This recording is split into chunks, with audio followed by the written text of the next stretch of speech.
pagi semua, ku nantikan dirimu di depan kelasmu, menantikan kami.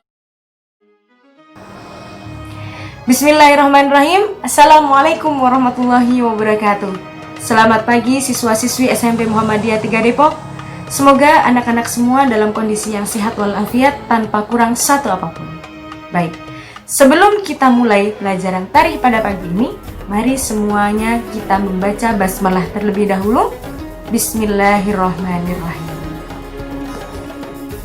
Baik, sebelumnya persiapkan diri anak-anak, cari tempat duduk terbaiknya agar ilmu yang kita pelajari hari ini bisa bermanfaat dan mudah dimengerti tentunya ya.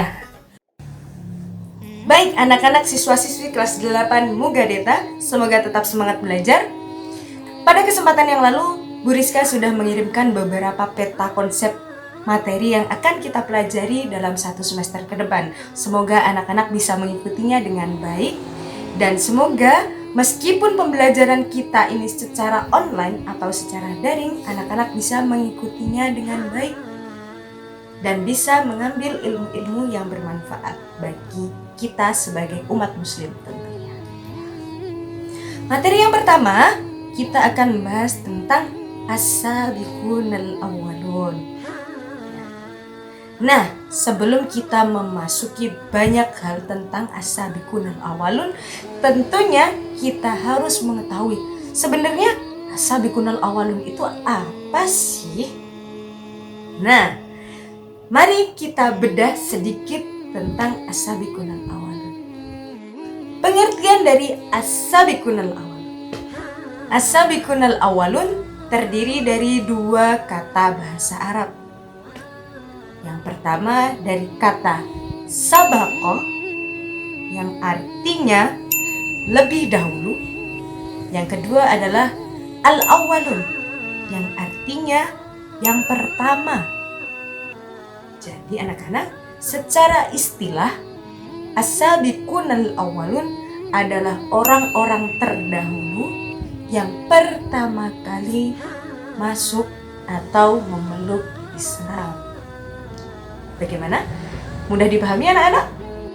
Selanjutnya anak-anak, kira-kira sahabat siapa saja sih yang termasuk dalam golongan as-sabiqunal awwalun? Nah, kita akan bahas singkat di sini ya.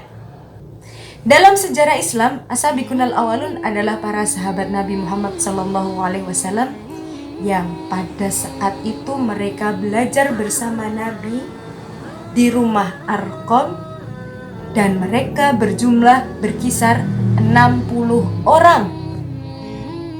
Nah, anak-anak, pada saat itu dakwah Rasulullah masih dilakukan dengan sembunyi-sembunyi.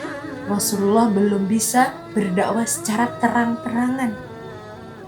Nah, rumah Arqam bin Abil Arqam dijadikan sebagai markas dakwah mereka, dijadikan sebagai markas madrasah pada saat tersebut. Kenapa sih kok harus membutuhkan markas dakwah? Nah, jadi begini anak-anak.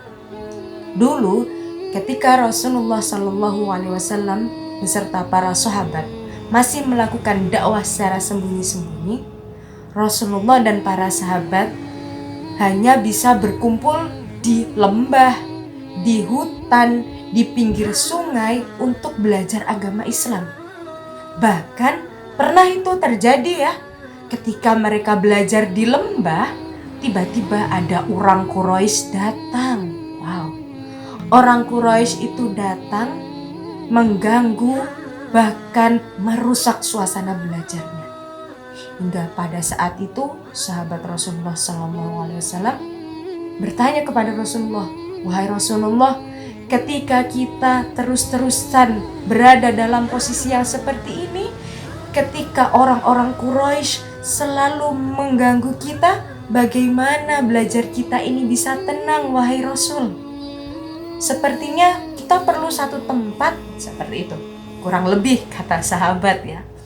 Hingga akhirnya Rasulullah dan para sahabat berdiskusi dan menentukan satu rumah, yakni rumah Arqam bin Abil Arqam yang terletak di Bukit Sofa.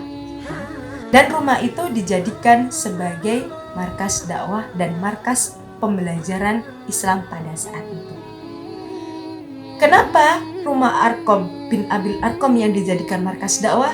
Karena rumah Arqam bin Abil Arqam terletak di Bukit Sofa, yang mana pintu belakangnya tidak terlihat oleh orang lain. Jadi ketika ada orang masuk ke rumah Arqam bin Abil Arqam melalui pintu belakang, tidak ada satupun orang yang bisa melihat. Nah, karena alasan tersebut, akhirnya rumah Arqam bin Abil Arqam dijadikan sebagai madrasah di sepanjang sejarah Islam yang langsung diajar oleh guru terbaik manusia, yakni Nabi Yuna Muhammad SAW. Nah, kira-kira siapa saja sih nama sahabat yang termasuk dalam golongan as-sabiqunal awwalun? Jadi anak-anak, ibu akan menyebutkan beberapa sahabat Rasulullah yang termasuk dalam golongan as-sabiqunal awwalun. Yang pertama, Khadijah binti Khuwailid, Abu Bakar As-Siddiq, Ali bin Abi Thalib, Bilal bin Rabbah, Talhah bin Ubaidillah, Abdurrahman bin Auf, Zaid bin Harisah, Hamzah bin Abdul Muthalib, Mu'az bin Jabal, Utsman bin Affan, Umar bin Khattab, Abdullah bin Abdul Muthalib, Sa'ad bin Abi Waqqas, Arqam bin Abil Warqam, Ammar bin Yasir, Ja'far bin Abi Thalib, dan Ubay bin Ka'ab. Jadi itu beberapa dari sahabat Nabi yang termasuk dalam golongan as-sabiqunal awwal. Nah, pada kesempatan selanjutnya kita akan bahas tentang perilaku dan kepribadian dari beberapa sahabat Nabi yang termasuk dalam golongan as-sabiqunal awwal.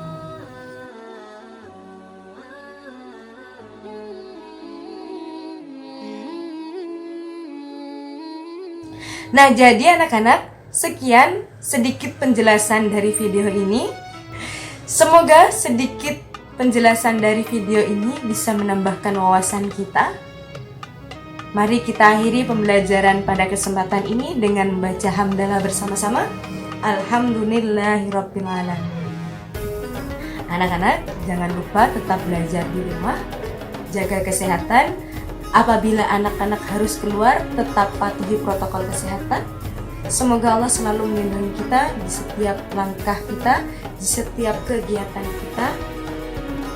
Dan semoga Allah selalu memberikan kemudahan. Bu Rizka akhiri, Nasrul minallah wa fathun qarib. Wassalamualaikum warahmatullahi wabarakatuh.